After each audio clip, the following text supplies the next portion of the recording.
তোমাদের সামনে আবারও এক চুড়িদারের ড্রেস নিয়ে চলে আসলাম কাটিং। এর আগে আমি এই অনেক দিনে কাপড়টা নিয়ে রেখেছি অন্য ড্রেস বানানোর জন্য।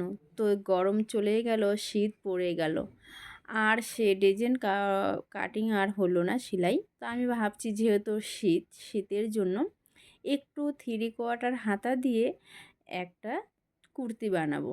হ্যাঁ, ভাবছি এই কাপড়ে কি প্যান্ট বানাবো ভালো লাগবে, কি আলাদা কাপড় বানালে ভালো লাগবে, সেটা তোমরা অবশ্যই বলে দিও। তার মধ্যে আমি একটু ভাবছি, যেহেতু চুড়িদারের কাপড় এরকম, প্যান্টটা একদম আলাদা একটু হলেই মনে ফুরতো ভালো। তো যাই হোক, এরপরে আমি তোমাকে প্যান্ট আমি যখন কাটিং করব বা সেলাই করব শেয়ার অবশ্যই করব। তার তোমাদের সঙ্গে কথা বলতে বলতে আর আমার এদিকেও কাটিং শেষ হয়ে গেল। তো কীরকম লাগলো, আর আমার সেলাই বা কাজ তোমাদেরকে কীরকম লাগে অবশ্যই জানাবে।